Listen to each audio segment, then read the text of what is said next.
Wait a second, why is the moon so close to our planet Earth?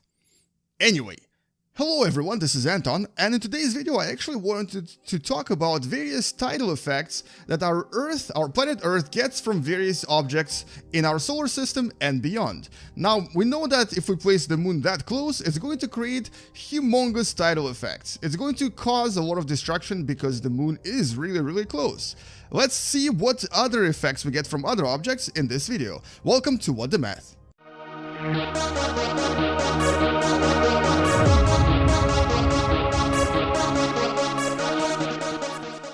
So Alpha 19 of Universe Sandbox Square actually includes this really awesome new feature called Tidal Effects, where you get a lot of different values here. Specifically, we're going to be looking at tidal stress magnitude, tidal heating effect, and well, I think that's actually it.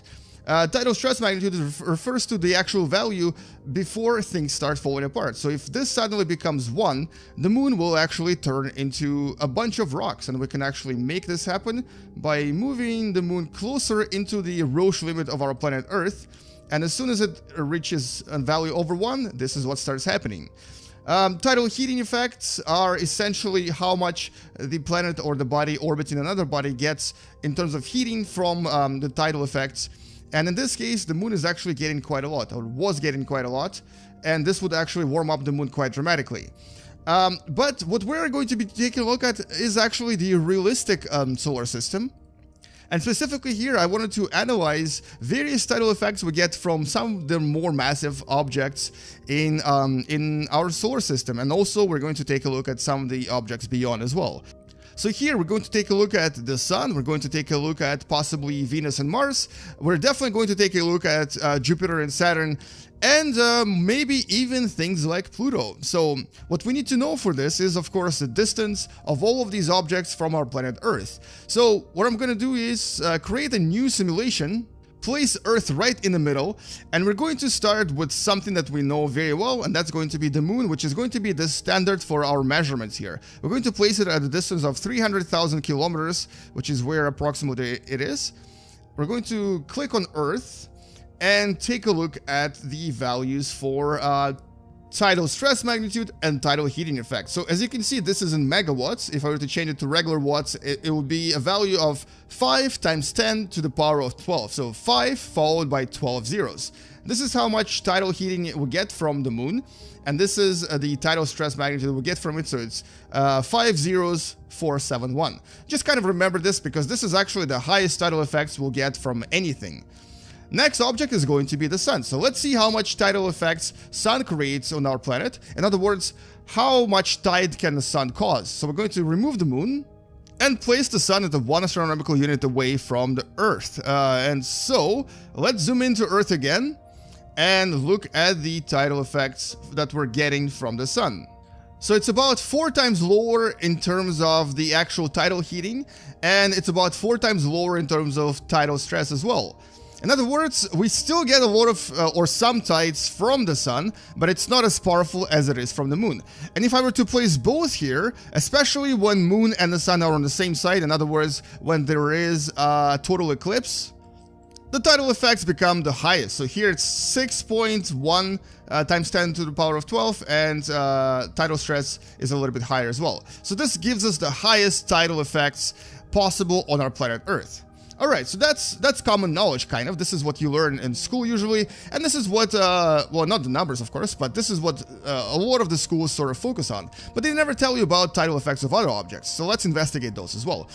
Now, let's start with our friend Mars here. So we've done the moon, we've done the Sun.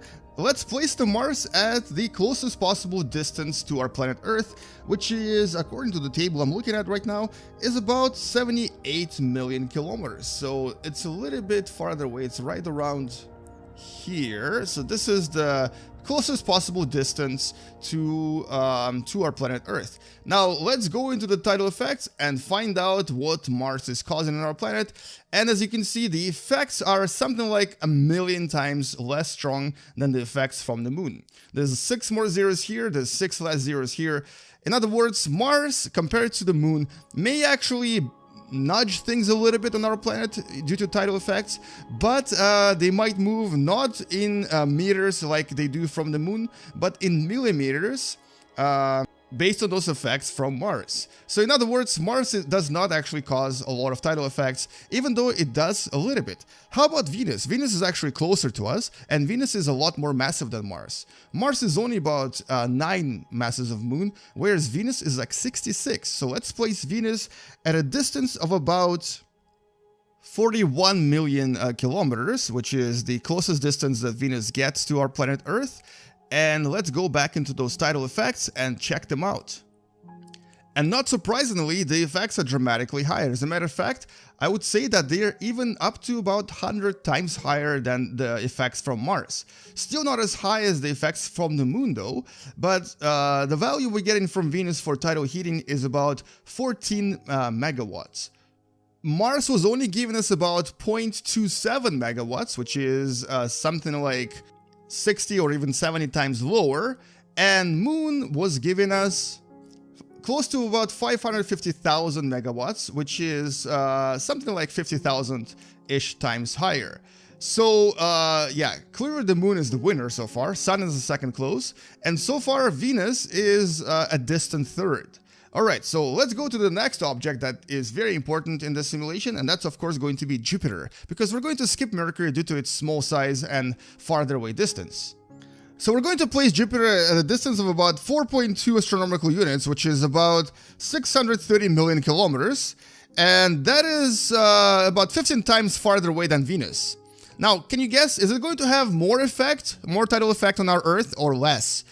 It is about 15 times farther away, but it's also a lot more massive. As a matter of fact, it's 300 times more massive than Earth, or about 500 times more massive than Venus. Just to give you a comparison, let's come over here for a second. Let's place Venus next to it. That's how tiny Venus is. And if I were to smack Venus into Jupiter, it wouldn't even budge this number. It wouldn't even change at all. That's basically how massive it is. Now, logic would dictate that Earth will suddenly receive a lot more tidal effects. But science dictates that logic is not always right, and the effects are actually about 5 times or maybe 6 times lower. So Venus was giving us 13 something megawatts. This only gives us 1.6. In other words, Venus is still a winner in terms of tidal effects on our planet Earth. And if we were to place both Jupiter and Venus, if I were to actually place Venus on the other side at a distance of about 41 million kilometers, the effects would now become even higher. So now we're getting about 15.7 megawatts of tidal heating, which is still not as much as we get from the Moon, but clearly significant enough to move things at least a millimeter up and down on our planet Earth. And also warm them up a little bit as well.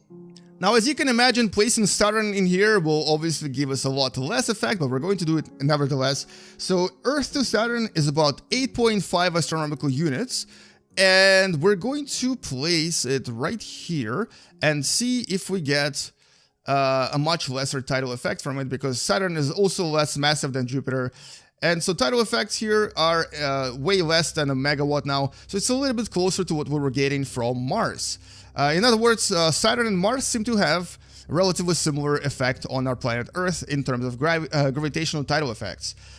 Alright, so we're not going to do Neptune or Uranus, but I actually wanted to try things like Pluto, for example, because even though it's not a planet anymore, it's still out there, and it might also have some kind of effect on our planet Earth. So let's remove Saturn, and let's place Pluto at a distance of 38 astronomical units. So that's about 38 times the distance of Earth from the Sun.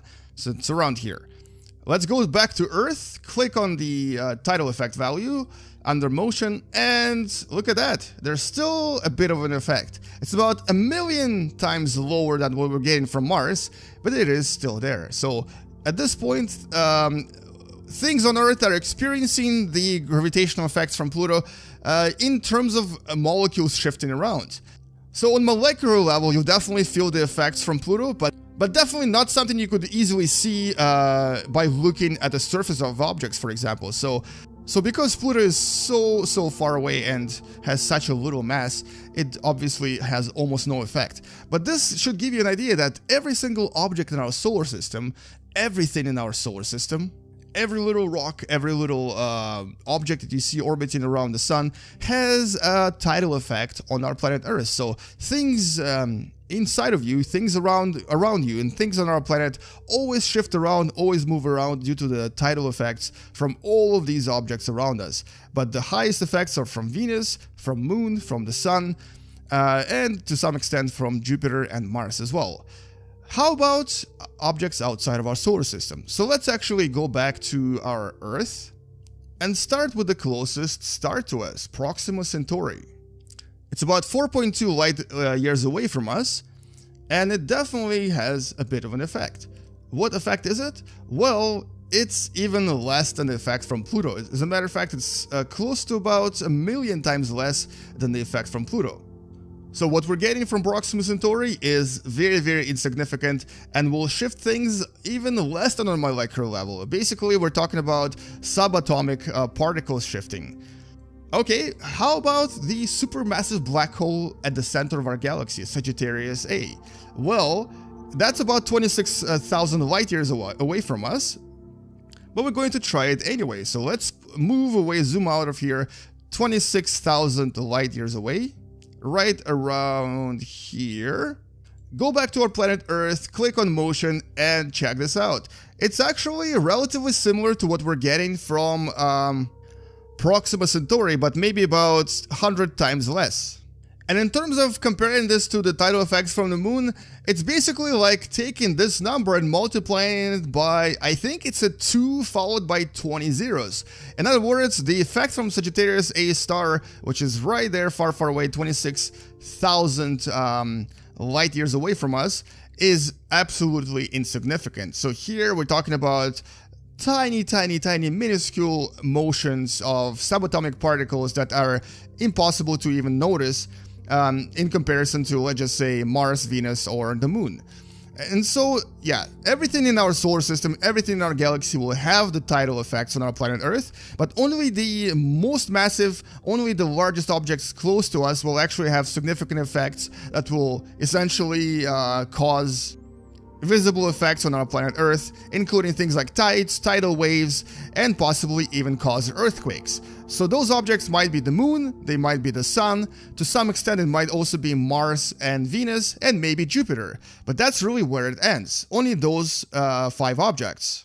Everything else, however, will only influence the molecular level of things and will very unlikely change anything in your regular life. Anyway, so let's actually just remove this for a second and add all of those 5 objects and see how much tidal heating we get from everything. And so here are these 5 objects that give us the highest tidal effect, including the Moon right close to us. And notice how the tidal heating effects go up and down a lot. And this is essentially what's really happening here. So, okay, maybe not that. That's just a little bit too extreme. They go up and down based on where the objects are located, based on the orbit of these objects, and based, of course, on the fact that everything in our solar system is always in motion. So it will change and move around, and things will always shift around depending on the location. So that's the essence of the tidal effect. That's the essence of the gravitational work of various objects on our planet. And this is how things always influence each other in our solar system, in our galaxy, and in the universe. Anyway, so hopefully you learned something from this video, and hopefully you enjoyed watching it. And if you did, don't forget to come back tomorrow to learn something else educational through video games. Don't forget to subscribe, possibly share this video with someone who enjoys these videos, and leave a like as well. And you know what? Leave a comment. Is there another object I should have added in here just so that we can see the tidal effects as well? If so, maybe we'll do this in the next part. I'll see you guys in the next video, game you later, and as always, bye-bye.